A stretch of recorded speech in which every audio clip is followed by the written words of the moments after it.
그 법의학자 유성호 씨라고 있습니다. 제가 그분의 강의를 좀 듣다가 흥미로운 이야기를 듣게 됐는데요. 2019년도에 다소 좀 괴기스러운 그런 실험을 했다고 합니다. 우리나라에서 진행된 실험은 아니고요. 외국에서 실험이 진행됐는데 돼지를 수십 마리 도축한 거예요. 그리고 4시간이 지난 다음에 그 돼지 중에서 도축한 돼지 중에서 32마리의 돼지에서 뇌를 그대로 꺼낸 거예요. 그리고 박스 안에 담았습니다. 이 박스는 그냥 일반적인 박스는 아니고 특별히 특수 장치가 된 박스예요. 이 박스에다가 돼지 뇌를 넣어가지고 혈액을 공급했습니다. 그러니까 이제 헤모글로빈이 공급된 이 돼지 뇌가 죽은 지 4시간 지난 뇌인데 이게 세포가 살아난 거예요. 죽은 세포. 물론 전기 신호가 잡히지는 않았지만 뇌세포의 70%가 살아났다. 이런 결과를 얻은 거예요. 그래서 이제 사람들이 생각하기를 만약에 지금 4시간이 지났으니까 70% 살아났지만 죽은 지 금방 된 돼지 뇌를 꺼낸다면 뇌가 살아날 수 있지 않겠나. 이런 생각을 하게 된 거예요. 게다가 지금 앨런 머스크라는 사람이 작년에 돼지 머리에다가 이제 뉴럴 링크라는 칩을 연결해 가지고 이거를 이제 컴퓨터하고 연결해서 돼지 뇌에 있는 신호를 이제 컴퓨터가 받도록 하는 실험을 했습니다. 근데 이제 이게 이런 실험의 최종적인 목적은 뭐겠어요? 이 실험의 최종적인 목적은 영생하는 인간을 꿈꾸는 거예요. 그러니까 인간도 죽은 다음에 금방 뇌를 꺼내 가지고 만약에 그 뇌에다가 혈액을 공급해 가지고 이 뇌가 살아난다면은 이 신호를 이제 컴퓨터에 연결하면은 우리의 사고나 우리의 기억이 그대로 컴퓨터에 옮겨지겠죠. 그러니까 인간이 랜선에 존재하는 인간이 되는 거예요. 그래서 영생하는 인간을 생각하는 것입니다. 물론 저는 이제 이게 나중에 단순히 컴퓨터가 아니라 로봇이라는 몸체하고 연결되면은 어떻게 작동할지 모르잖아요. 그러니까 저는 과학자는 아니지만 과학자가 아니기 때문에 이 실험이 얼마만큼 현실화될지에 대한 감은 사실은 없습니다. 그렇지만 우리가 이런 질문을 할 수 있습니다. 과연 랜선 안에 존재하는 내 기억, 나의 기억을 우리가 진정한 생명이라고 할 수 있겠는가? 그런 질문을 우리가 할 수가 있습니다. 또 한 가지 이야기를 제가 들려드릴게요.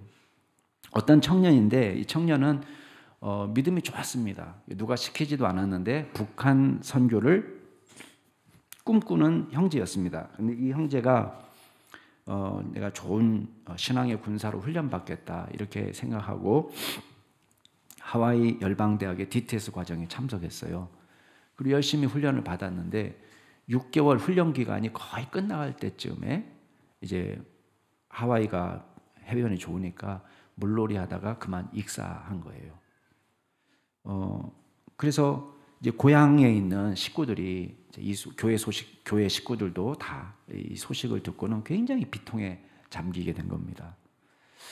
그런데 이제 이 형제가 죽으면서 북한 선교도 다 없어진 걸로 생각을 했어요. 그런데 이 교회에 있는 어떤 집사님이 해외 지재원으로 중국 북경으로 나가게 된 겁니다. 근데 그곳에 가서 어느 날 부흥회가 열렸는데 강사가 유대인 그리스도인인 거예요. 이 유대인 그리스도인이 와가지고 자기가 북한 선교에 헌신했다 이런 간증을 하는 겁니다. 그러니까 가만히 들어보니까요, 유대인하고 북한 선교하고는 이게 연결되는 고리가 없잖아요. 근데 가만히 들어보니까 이 사람이 하와이 열방대학 DTS 얘기를 하는 거예요. 거기서 어떤 청년을 만났다, 한국 청년을 만났다. 그 사람이 신앙이 좋아서 아주 깊이 교제했다.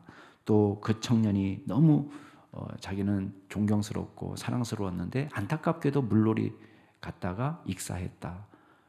그 청년 때문에 슬퍼한 이야기, 또 그 청년의 그 사명을 내가 이어받아서 북한 선교를 해야 되겠다. 이렇게 결심한 이야기. 이런 것들을 다 쭉 얘기하는 거예요. 그러니까 이 집사님이 들어보니까 자기가 아는 그 형제 이야기인 거예요.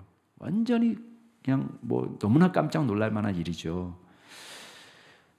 자기는 이 형제의 죽음이 헛된 줄 알았는데 이 형제의 죽음이 헛된 것이 아니고 형제는 죽었지만 이 형제를 통해서 하나님 나라 운동은 사라지지 않았다 하는 것을 깨닫게 된 겁니다.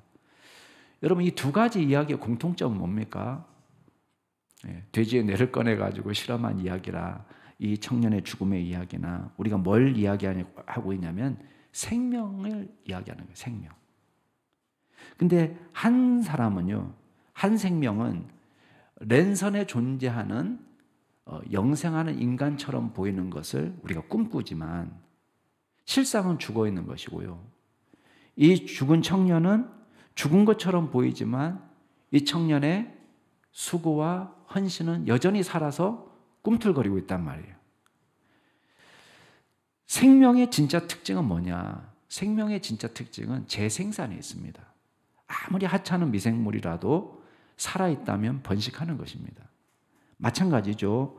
저와 여러분이 하나님 안에서 살아있다면 저와 여러분을 통한 하나님 나라의 역사는 반드시 퍼져나가는 것입니다.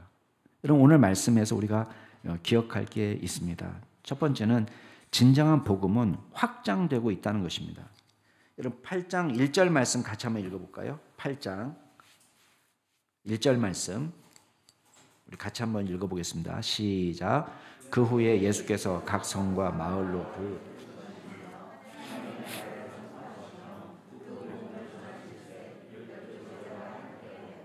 여기 보면 예수님이 하신 일은 굉장히 단순한 일이에요. 각 성과 마을을 두루 다니시면서 하나님의 나라를 선포하는 일을 하고 있습니다. 근데 이 사역이 결실을 하게 되는 것입니다. 하나님의 말씀을 전하는데 그 말씀에 주목하는 사람이 반드시 있다는 것입니다. 그리고 12제자가 같이 하는데 특별히 2절부터 보면은요, 예수님의 제자들 가운데 당시 소외계층으로 알려진 여인들이 포함이 되고 있습니다. 그 중에 3명의 이름이 기록되어 있는데 막달라인이라 하는 마리아, 3절에 보면 요한나, 그 다음에 수산나, 이런 여자들이 이름이 기록되어 있습니다. 자, 이 말씀을 통해서 우리가 알 수 있는 건 뭐예요? 하나님 나라는요, 사람을 가리지 않는 거예요. 사회 계층에 상관없이 누구나 예수님의 제자가 될 수 있습니다. 당시 여성은 일반적으로 사회적으로 열등한 존재라고 취급당했습니다. 그리고 유명한 랍비들은 여성들을 가르치는 걸 거부했습니다. 왜냐? 자기의 명성에 누가 될까 봐. 여자들을 가르치지 않는 거, 일부러. 근데 오늘 말씀해 보니까 하나님 나라는요, 사람을 가리지 않아요. 모두가 하나님 안에서 존귀한 존재입니다. 특별히 누가복음에는 좋은 신앙의 사람들의 이름이 많이 나옵니다. 여성들의 이름이. 마태복음에는 요셉이 천사의 수태고지를 받는 장면이 나오지만요, 누가복음에는 마리아의 수태고지 장면이 나와요. 그리고 마리아의 헌신이 장난이 아닙니다. 목숨을 걸고 주님의 명령에 순종하는 모습으로 나타납니다. 그리고 사가랴는 믿음이 없어가지고 세례 요한이 태어난다는 말을 듣고 믿음이 없어가지고 의심하지만 이 엘리사벳은 굉장히 성령이 충만한 사람으로 나옵니다. 그래서 마리아가 임신 중에 방문했을 때에 마리아가 이야기하지 않아도 엘리사벳은요, 뱃속에 있는 세례 요한이 이 태동을 느끼면서 성령이 충만해서 마리아의 뱃속에 있는 아기 예수님을 알아본단 말이에요. 정말 믿음이 좋은 사람들이 여성들이 많다라는 것을 누가복음에서 보여줍니다. 그 말은 뭐예요? 하나님 나라는요, 성도 가리지 않고 출신도 가리지 않고 나이도 가리지 않고 가문도 가리지 않고 어떤 사람이든 하나님 나라에는 환영받는다는 거예요. 하나님 나라 백성이 될 수 있다는 것을 보여줍니다. 자, 그렇다고 해서 또 한 가지 기억할 것은 하나님 나라는 절대 무분별한 나라가 아닙니다. 아무나 줬소는 아니에요. 예수님의 제자가 되기 위해서는 반드시 필요한 과정이 있습니다. 그게 뭐냐면 체험적 신앙이 있어야 되는 거예요. 체험적 신앙. 여러분, 오늘 말씀 보세요. 2절 말씀에 보니까 이 여자들이 공통점이 있습니다. 어떤 공통점이냐? 여기 2절에 보면 악귀를 쫓아내심과 병고침을 받은 여자들 이렇게 되어 있습니다. 쉽게 말하면 귀신 들렸다가 고침받은 체험이 있고 중병에 걸렸다가 고침받은 체험이 있다는 거예요. 그러면 여러분이 질문할 거예요. 아니 목사님, 그럼 우리도 체험적 신앙을 가지기 위해서 귀신에 한번 들려봐야 됩니까? 우리도 큰 병에 걸려봐야 됩니까? 이렇게 질문할 수 있는데 그런 차원의 얘기를 하는 것이 아닙니다. 사람마다 체험은 다 다릅니다. 그렇지만 적어도 어떤 체험이 있어야 되냐면 예수님이 내 인생의 주인이다. 이걸 깊이 인식하는 체험이 있어야 되는 것입니다. 어떤 사람은 사업을 통해서, 어떤 사람은 건강이 무너져서, 어떤 사람은 인간관계에 문제가 생겨서, 어떤 사람은 가족 때문에, 아니면 어떤 사람은 자신이 스스로 정신적인 고통에 빠져서 한계 상황을 만납니다. 그 한계 상황 속에서 뭘 경험하느냐? 내 힘으로는 도저히 벗어날 수 없다.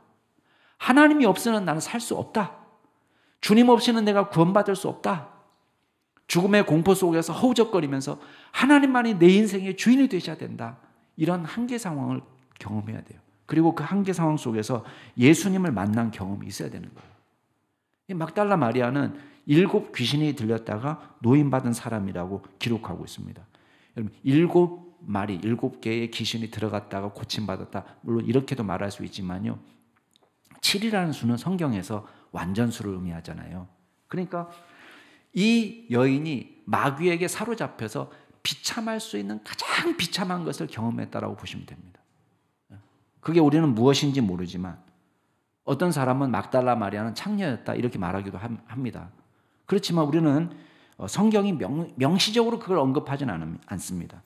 그렇지만 적어도 우리가 알 수 있는 것은 가장 비참한 데에 놓였던 사람. 근데 이 사람이 어떤 사람이 돼서요? 예수님의 제자가 된 겁니다. 다른 남자 12제자들은요. 예수님이 십자가에 못 박혀 돌아가실 때 도망갈 수밖에 없어요. 무서워서. 그런데 그 자리에 누가 서 있습니까? 막달라 마리아는 서 있습니다. 예수님의 부활하신 것을 가장 먼저 목격한 증인도 누굽니까? 이 막달라 마리아. 예수님의 부활을 증거한 사람도 막달라 마리아입니다. 그리고 여기 보니까 요한나라는 여자도요. 헤롯의 청지기 구사라는 사람의 부인이에요. 이 사람도 아마 중병에 걸렸다가 고침받은 거예요. 하나님 나라를 경험한 것입니다. 그러니까 이런 사람들의 특징은 뭐예요? 흔들리지 않습니다. 웬만하면. 부모님이 믿으라고 해서 믿은 모태신앙들은요. 이게 영적 체험이 없이 믿었기 때문에 흔들리기가 쉬워요. 근데 이 모태신앙도 반드시 겪고 넘어가야 될 과정이 있어요. 그게 뭐예요? 하나님을 인격적으로 만나야 되는 거예요. 엄마 아빠가 고백하는 그 신앙이 아니라 아무리 엄마 아빠가 뭐 목사고 사모 아무 상관이 없어요. 인격적으로 주님을 만나야 되는 거예요. 체험적 신앙. 자, 그러면 이 체험적 신앙을 가진 사람들이 특징은 뭐예요? 반드시 뭘로 이어지느냐? 헌신으로 이어져요. 헌신. 자발적 헌신으로 이어집니다. 아마 이 막달라 마리아 이름이 나오고 요한나 이름이 나오고 수산나 이름이 나오고 이름을 언급하는 이유는 자, 여성들의 이름에도 언급하고 있는 이유는 더욱이 누가는 직접 목격자도 아니잖아요. 그런데 이거를 기록하고 있는 이유는요. 이 여인들의 이름이 아마 초대교회 안에서 널리 알려졌을 거예요. 헌신했기 때문에. 이 여자들이 구체적으로 어떻게 헌신했습니까? 3절 말씀 한번 보세요. 3절 거기 보면 자기들의 소유로 그들을 섬겼다 이렇게 되어 있습니다. 아마 돈이 좀 많았던 것 같아요. 예수님의 전도팀이 돌아다닐 때에 물질적인 후원이 필요합니다. 12명 예수님까지 13분이 새끼를 하루에 해결한다고 생각해 보세요. 얼마만큼 많은 돈이 들어가겠어요. 근데 그 비용을 실질적으로 돕는 사람들이 된 것입니다. 자, 우리도 예수님 안에서 은혜 받으면요, 이런 자발적인 헌신이 나타납니다. 그게 어떤 사람은 돈이 많기 때문에 돈으로 할 수도 있지만 돈이 없는 사람은 또 다른 모습으로 헌신합니다. 어떤 사람은 말씀을 가르치는 일로, 복음을 전하는 일로, 기도를 하는 일로, 교회 내 여러 부서에서 일하는 일로, 물질로 여러 모양으로 우리는 섬기는 거예요. 단 무엇을 위해서입니까? 그리스도의 복음을 위해서요. 하나님 나라를 위해서 그 일을 하는 것입니다. 그 일이 지금 기록되어 있어요. 그런데 우리가 이 일을 할 때 한 가지 우리 기억할 게 있습니다. 우리가 만나는 상황이 늘 긍정적이지만은 못하다는 거예요.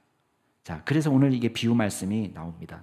자, 씨 뿌린 자의 비유가 오늘 본문의 주된 말씀인데요.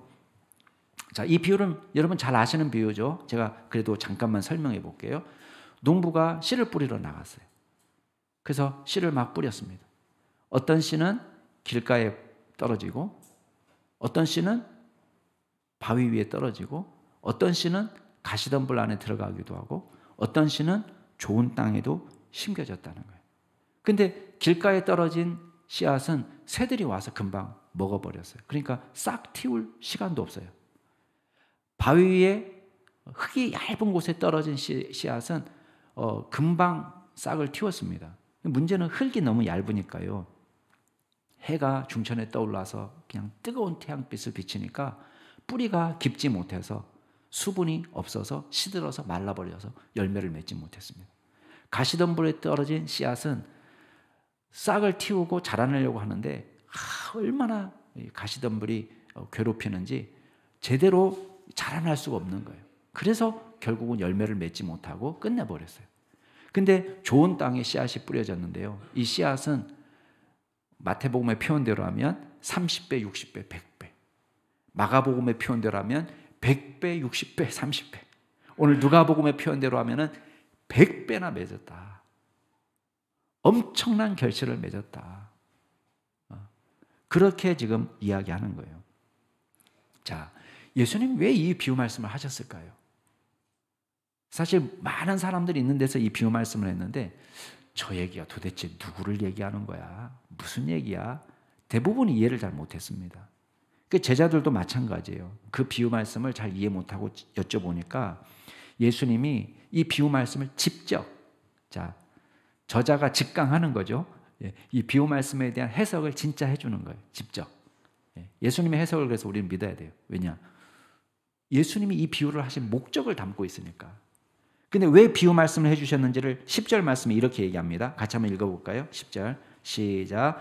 이르시되 하나님 나라의 비밀을 아는 것이 너희에게는 허락되었지만 다른 사람에게는 비유로 하나니 이는 그들로 보아도 보지 못하고 들어도 깨닫지 못하게 하려 함이라. 수수께끼 같은 말씀을 하셨어요. 비유는 원래 이해가 잘 돼야 되는데 오히려 못 알아듣도록 보아도 보지 못하고 들어도 깨닫지 못하게 하려고 마치 일부러 알아듣지 못하게 하시려도 여고 비유를 사용하셨다는 뉘앙스로 말씀하십니다. 근데 비유 내용 자체는 얘기 자체는 어렵지 않죠. 어때 얘기 자체가 굉장히 어려운가요? 아니에요. 뭐 단어도 간단하고 문체도 그렇게 복잡하지 않습니다. 그 이야기는 다 머리가 이해가 돼요. 그렇지만 하나님 나라와 관련해서 이 이야기를 제대로 100% 수용하는 사람은 없는 거예요. 실제로 이 비유의 뜻을 설명해 줘도 이걸 100% 억셉트하는 사람이 없는 거예요. 그러니까 복음의 대적자들한테는 이걸 아예 설명도 안 해줍니다. 그럼 누구한테 설명해 주느냐? 제자들에게만 설명해 주는 거예요. 그럼 보세요. 제자들에게 이 말씀을 설명해 주면서 이렇게 해석해 줍니다. 자, 11절부터 한번 보시면 자, 여기 보면 씨는 하나님의 말씀이에요. 그냥 차라리 읽을까요? 12절부터 14절까지. 자, 시작. 길가에 있다는 것은 말씀을 들은 자니 이에 마귀가 가서 그들이 믿어 구원을 얻지 못하게 하려고 말씀을 그 마음에서 빼앗는 것이요. 바위에 있다는 것은 말씀을 들을 때에 기쁨으로 받으나 뿌리가 없어 잠깐 믿다가 시련을 당할 때에 배반하는 자요. 가시떨기에 떨어졌다는 것은 말씀을 들은 자이나 지내는 중 이생의 염려와 재물과 향락의 기운이 막혀 온전히 결실하지 못하는 자요. 여러분, 여기까지만 합시다. 이게 밭이요, 4가지 밭이 등장하지만 사실은 이거를 압축하면 2 종류의 밭이에요. 하나는 결실하지 못하는 밭이고 하나는 결실하는 밭이에요. 2가지 종류로 나눌 수가 있어요. 이유는 다르지만 예수님이 해석해 주실 때 씨는 하나님의 말씀이다. 자, 그러면 농부는 누구한테 비유할 수 있습니까? 하나님의 말씀을 뿌리는 사람이니까. 여기서는 당장은 예수님이나 예수님의 제자들이고 후대에 와서는 우리 같은 복음을 전하는 사람이겠죠. 농부는 1차적으로 말씀을 전파하는 사람들이에요. 그 다음에 네 종류의 밭이 나오는데 길가, 바위, 가시덤불, 좋은 땅이에요. 근데 아까도 말씀드린 것처럼 두 가지로 구분이 돼요. 열매 맺지 못하는 밭과 열매를 맺는 밭이 있어요. 그러면 길가 밭은 어떤 밭이냐? 예수님이 설명하실 때 말씀을 듣기는 듣지만 싹이 나기 전에 마귀가 그냥 가져가 버린다. 이런 말이에요. 진리를 미워하는 사람들, 이 사람들은 거부해요. 아예 싹이 들어가지 못하도록 막아버려요. 자기가 갖고 있는 철학사상, 삶의 가치관, 자신의 경험, 이 모든 것을 총동원해서 말씀을 거부하는 사람들이에요. 좋아하지 않아요. 선입견과 경험에 묶인 것입니다. 자신이 경험한 것이 세상의 전부라고 생각해요. 여러분, 인간의 경험은요, 굉장히 많은 한계를 갖고 있습니다. 우리는 모든 걸 다 볼 것 같고 모든 걸 다 들을 것 같죠. 천만의 말씀이에요. 인간이 들을 수 있는 소리는요, 20헤르츠에서 2만 헤르츠 사이의 소리만 듣는답니다. 20헤르츠에서 2만 헤르츠 사이의 소리를 듣지만 개는요, 우리보다 훨씬 더 많은 소리를 듣습니다. 15헤르츠부터 5만 헤르츠까지의 소리를 듣습니다. 그럼 뭐예요? 우리가 듣지 못하는 많은 소리들은 뭐예요? 우리는 못 듣는데 개는 듣고 있는 거예요. 박쥐와 돌고래가 쏘는 그 초음파를 우리는 알아듣지 못합니다. 이 사람들은 이 사람이 아니죠. 박쥐하고 돌고래는 이걸로 의사소통하는 거예요. 제가요, 우리 가문 대대로 귀가 좀 어둡거든요. 저희 고모님도 귀가 어두웠는데 저도 아예 그냥 지금부터 저는 아예 각오하고 보청기 끼겠다, 나는 밝은 세상에서 살겠다, 제가 아직 결심하고 있습니다. 근데 지난번에 박찬영 목사님이 저한테 이 소리가 들리냐고 그러는 거예요. 저는 아무것도 안 들리는 거예요. 근데요, 신병헌 목사님은 귀를 막고 있어요. 시끄러워가지고 이러고 있어요. 뭔가 속은 느낌이에요. 제가 들을 수 없는 소리를 다른 분들은 엄청 시끄러운 소리로 듣고 있는 거예요. 제가 들을 수 있는 그 주파수 영역이 다른 사람보다 다른 거죠. 여러분, 우리가 보는 게 전부고 우리가 듣는 게 전부라고 생각하지만 우리는 이 세상에 존재하는 수많은 곳을 가보지도 못했고 수많은 소리를 듣지 못하고 있고 수많은 것을 보지 못하고 있다는 거예요. 근데요, 우리는 보는 것이 전부라고 생각해요. 하나님이 계시다면 내 눈에 왜 안 보이냐, 이런 소리 하고 있어요. 현존하는 소리도 듣지 못하면서. 바위밭은 어떤 밭입니까? 여기 보니까 즉시 기뻐하면서 감동을 받는 밭이에요. 예수님이 그렇게 설명했어요.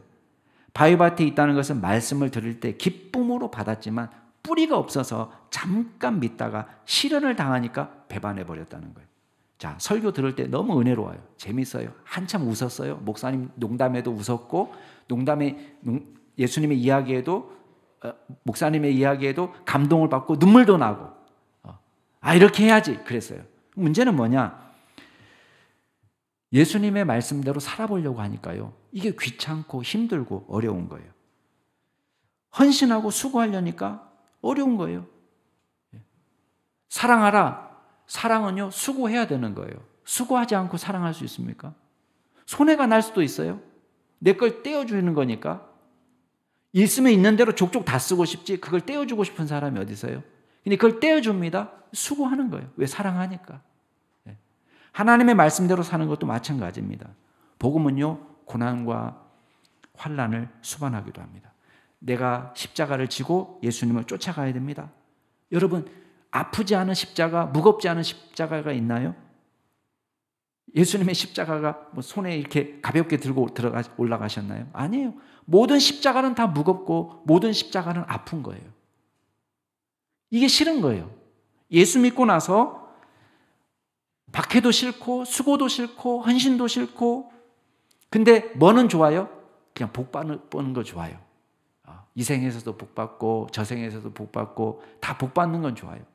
근데 복음을 위해서 헌신하는 것은 좋아하지 않습니다. 예수님 뭐라고 얘기하세요? 제자들에게 이렇게 말씀하십니다. 종이 주인보다 더 크지 못하다는 것을 기억해라. 사람들이 나를 박해했잖아. 그러면 사람들이 너희들도 박해할 거야. 바울도 마찬가지입니다. 그리스도를 위해서 너희에게 은혜를 주신 것은 다만 그를 믿을 뿐 아니라 또한 그를 위하여 고난도 받게 하려 함이라. 여러분, 복음이 우리에게 주어졌으면 그 복음을 살아냅니다. 그 살아내기 위해서 수고와 헌신과 노력과 귀찮음과 고난과 핍박과 환난이 있을 수 있다는 거예요. 이걸 각오해야 되는 거예요. 그거를 각오하지 못하면요, 그냥 복음을 내팽개쳐리 치게 되는 것입니다. 세 번째 밭은 뭐예요? 가시덤불입니다. 가시덤불도 싹을 틔웁니다. 그런데 오늘 14절에 보니까 뭐가 문제가 생겼어요? 이 생에 염려가 들어오고 재물이 좋고 향락이 좋고 유혹이 너무 많은 거예요. 말씀대로 사는 것보다 이 세상이 너무 좋은 거예요.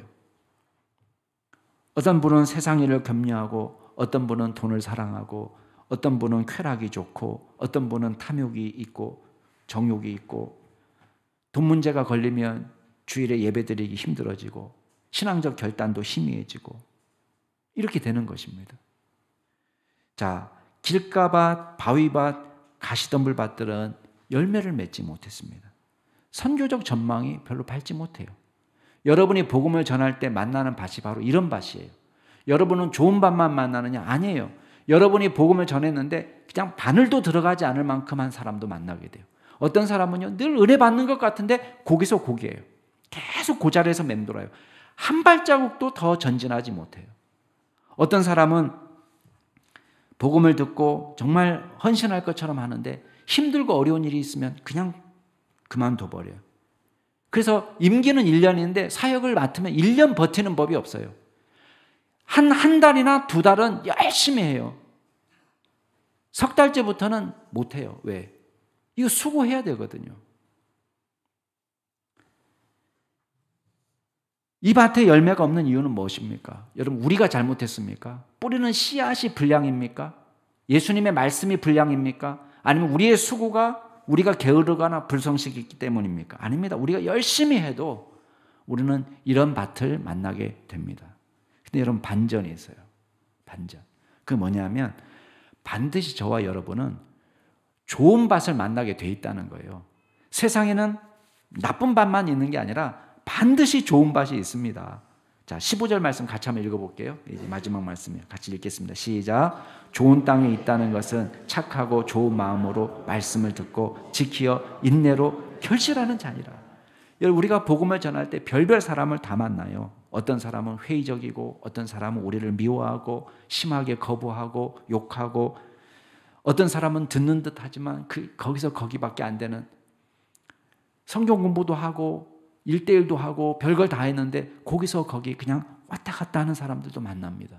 그런데요, 반드시 좋은 밭을 만납니다. 이게 하나님의 법칙이에요. 근데 이 좋은 밭을 만나니까요, 이 사람은 착하고 좋은 마음으로 그 말씀을 받습니다. 우리가 그렇게 언변이 좋지도 않았고 내가 그렇게 성경적인 지식이 많지 않았지만 내가 알고 있는 조그만 지식을 갖고 전했음에도 불구하고 그 말씀을 귀하게 받고 달게 받고 은혜 받고 그 말씀대로 살아보려고 하고 실천해 보려고 하고 그 열매를 맺는 거예요.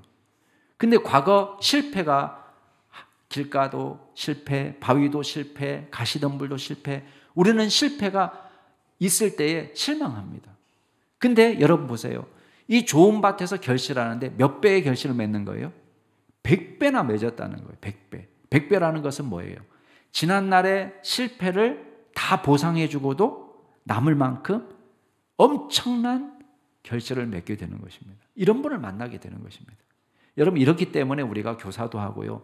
이런 분들이 계시기 때문에 순장도 하고 이런 분들이 계시기 때문에 목회도 하는 것입니다. 이분들이 하는 결실합니다. 누가 잘해서예요? 우리가 정말 정성껏 심었기 때문입니까? 우리가 다른 길가밭은 그냥 이렇게 뿌리고 좋은 밭에서 이렇게 심었기 때문이에요? 아니에요. 이거하고 상관이 없어요. 우리는 그냥 이랬을 뿐이에요. 주님이 시키는 대로 했을 뿐입니다. 말씀만 전했을 뿐입니다. 근데요, 복음은 그 자체로 능력이 있는 것입니다. 말씀 자체가 능력이 있어서 그 사람에게 심겨졌더니 열매를 맺는 것입니다. 어떤 때는요, 제가 걱정과 염려가 많아서 누가 시험 들었다는 소문이 들리면 어떻게 하나 이렇게 되다가도 저는 이제 질문하는 거예요.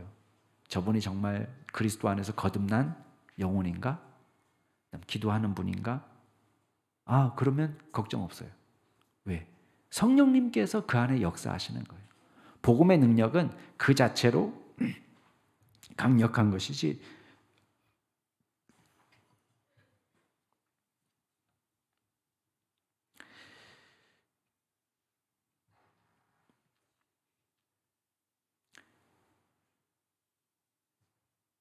파종자의 실력이라든지 파종자의 성실함이나 파종자의 능력이 열매를 맺게 하는 것이 아닙니다. 복음 자체가 능력이 있는 것입니다. 여러분 15절 다시 한번 읽어보겠습니다. 15절 시작. 좋은 땅에 있다는 것은 착하고 좋은 마음으로 말씀을 듣고 인내로 결실하는 자니라. 여기 보면은 어려움이 없다는 것이 아니죠. 좋은 땅에 심어진 씨앗도 열매를 맺기 위해서는 이 과정을 지나가야 됩니다. 여러분 말씀을 듣고 지키려고 하면은 여기로 인내로 결심하는 것이 필요하다라고 말씀하고 있는 것입니다. 예수님과 제자들로 인해서 복음이 전달되고 있습니다. 병자들도 치유받고 수많은 기적을 경험합니다. 그러나 예수님이 만나는 사람들 중에 바리새인 같은 사람도 만나요. 절대 변하지 않는, 예수님을 비방하는, 예수님이 논쟁하고 가르쳐주고 말씀을 전해주지만 전혀 변화되지 않는 사람도 만납니다. 고발할 증거를 얻기 위해서 교명이 함정을 팝니다. 그럴 때마다 우리가 경험하는 것은 복음은 위축될 것 같다. 큰일 났다. 하나님 나라가 큰일 났다. 그러나 놀라운 사실이 있습니다. 반드시 좋은 밭을 하나님이 예비해 놓으셨어요. 그래서 충성된 일꾼을 예비해 놓으시고 반드시 결실케 하시는 것입니다. 사랑하는 우리 남양주 충신교회 성도 여러분, 여러분은 행여 복음을 거부하는 자는 아닙니까? 복음을 미워하지는 않지만 시험당하여 넘어져 복음을 포기하는 경우는 없습니까? 또 신앙생활 하면서 늘 하나님을 우선순위에 두지 못하고 양다리 걸치고 살아가는 모습이 있지 않습니까? 예수 그리스도 안에서 진정한 좋은 밭으로 하나님 안에서 온전히 여러분의 마음밭을 기경해 주시도록 성령님께 기도하시기 바랍니다. 또 한 가지 기억할 게 있습니다. 우리는 복음의 증인으로 살아갈 때에 용기를 잃지 않기를 바랍니다. 하나님 우리에게 말씀하세요. 선을 행하다가 낙심하지 말지니, 우리가 선을 행하되 낙심하지 말지니 포기하지 아니하면 때가 되매 이루리라, 거두리라 말씀하십니다. 현재는 아무런 변화가 없는 것처럼 보이지만 씨앗이 심겨져 땅에 숨어 있을 때 우리는 희망을 갖기 어렵습니다. 그렇지만 농부가 인내하듯이 기다릴 때 반드시 싹을 틔우고 열매 맺게 하실 줄로 믿습니다. 그러므로 우리는 복음을 전할 뿐입니다. 그 복음이 거부당하는 것을 두려워해서는 안 됩니다. 거부도 있을 것이고 모욕도 있을 것이고 멸시와 비웃음도 있을 것입니다. 그러나 저와 여러분의 의무는 열심히 파종하는 것입니다.